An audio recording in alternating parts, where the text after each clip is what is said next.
షాపులోకి వెళ్ళి సబ్బు కొనండి, పేస్ట్ కొనండి, బ్రష్ కొనండి, ఏదైనా సరే, ఏ చిన్నదైనా, ఉప్పు కొనండి, పప్పు కొనండి, బియ్యం కొనండి, బియ్యం తినే బియ్యం అన్నిటి మీద జిఎస్టీ, ప్రతి దాని మీద జిఎస్టీ ఉంది. మనం పన్నులు కడుతున్నాం, మనకు తెలియదుగా, అది షాపు వాళ్ళు మనకు చెప్తున్న రేట్ అనుకుంటున్నాం మనం. అందులో కేంద్ర ప్రభుత్వం నేరుగా ఇక్కడ కాదు, ఆ జిఎస్టీ అంటే ఏమిటి, ఇక్కడి నుంచి ఢిల్లీ ప్రభుత్వానికి వెళ్ళిపోతాయి, డబ్బులన్నీ అక్కడికి వెళ్ళిపోతే వాళ్ళు కొన్ని రాష్ట్రాలకి ఇంతనే వాళ్ళు కేటాయించి మళ్ళీ వీళ్ళు తిరిగి రాష్ట్ర ప్రభుత్వాలకు ఇస్తారు. అంటే ఏంటి, మన దగ్గర నుంచి డబ్బులు కొల్లగొట్టే వాళ్ళల్లో కేంద్ర ప్రభుత్వం ఉంది.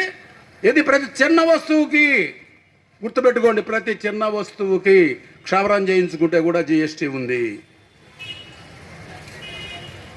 ప్రతి వస్తువు, మనం కొనే ప్రతి వస్తువు మీద పన్ను ఉంది. ఈ పన్నులన్నీ కేంద్ర ప్రభుత్వానికి ఎడుతున్నాయి.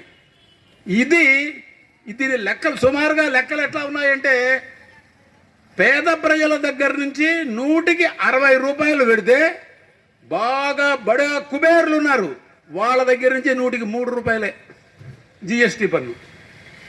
చూడండి ప్రభుత్వాలు ఎంత ప్రజాస్వామికంగా ఉంటాయో, ఎంత సమానత్వాన్ని పాటిస్తాయో చూడండి.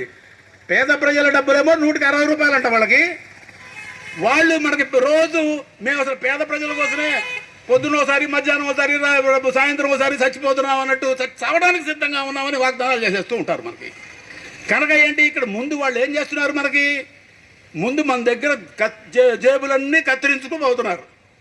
పోయి ఆ తర్వాత మీకు ఆ పథకం ఈ పథకం ఇస్తూ పెడతాము అని చెప్పి మనకి ఆ పథకాల పేరుతో ఏవో చూపించి, ఇవన్నీ మీకోసం మేము వీళ్ళు ఇస్తున్నారు, వాళ్ళ డబ్బులు ఇచ్చేది.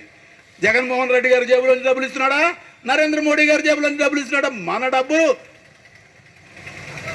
10,000 రూపాయలు కొల్లగొట్టుకుపోయి 1000 రూపాయలు మనకి ఇస్తున్నాడు తిరిగి. ఇది మనకి ఆ కొల్లగొట్టుకుపోయేటప్పుడేమో మనకు తెలియదు, ఇచ్చేటప్పుడే మనకు తెలుస్తుంది. ఇది ఈ పాలకులు ఇంత మోసకారితనంతో జేబు దొంగల్లాగా ప్రవర్తిస్తున్నటువంటి ఈ పరిపాలకులు మనకి ప్రజల కోసమే మేము ఇవన్నీ చేస్తున్నాం అని అంటున్నారు. వీళ్ళ పార్టీలు, వీళ్ళ ఎన్నికలు, వీళ్ళ సర్దుబాట్లు ఆంధ్ర రాష్ట్రం కోసమే అంట. చంద్రబాబు నాయుడు గారు ఆంధ్ర రాష్ట్రం కోసమే, ఆంధ్ర రాష్ట్రం కోసమే ఈయన. నాకు బాగా గుర్తు 1998 ఎన్నికల్లో, 1998 అంటే ఇప్పుడు 26 సంవత్సరాల క్రితం జరిగింది, బీజేపీని బంగాళాఖాతంలో కలుపుతానన్నాడు చంద్రబాబు నాయుడు 25 ఏళ్ల క్రితం. మొన్న 2019లో ఈ నరేంద్ర మోడీ మన మోసం చేశాడు, దుష్టుడు, దుర్మార్గుడు 2019లో మాట్లాడాడు. ఇవాళ మోడీ లేకపోతే బతుకు లేదనే పరిస్థితికి అని వచ్చాడు. అంటే ఆయన లొంగిపోయి ఆయన అవసరాల కోసం ఆయన మోడీ మోకాళ్ళ దగ్గర నమస్కారాలు పెట్టుకుంటూ మనల్ని అందరినీ కూడా నమస్కారాలు పెట్టమంటున్నాడు ఆయన. మీకోసమే నేను ఆయనకు నమస్కారం పెడతాను, మాకోసమే మొన్న చివరిసారి నువ్వు ఎదురు తిరిగావా మోడీకి, అంతకుముందు మాకోసమే నువ్వు మోడీని బంగాళాఖాతంలో కలిపావా? బీజేపీని అప్పుడు మోడీ లేడు, బీజేపీని అన్నాడు అప్పుడు. అంటే ఈ రకంగా తమ ప్రయోజనాల కోసం కలయికలు, విభజనలు, ఒక పార్టీ కలవటం, ఒక పార్టీ వీడియో కలవకపోవడం, ఇవన్నీ వాళ్ళ ముఠా ప్రయోజనాల కోసం. ఆంధ్ర రాష్ట్రానికి కనీసం ఇదిగో ఇందాక చెప్పారు కదా, మొన్న ఎన్నికల్లో ఏం చెప్పారు, ఆంధ్రప్రదేశ్ అంటే ఏపీ, ఏ అనగా అమరావతి, పి అనగా పోలవరం. ఏమండి అమరావతి ఇది, పోలవరం ఎక్కడ?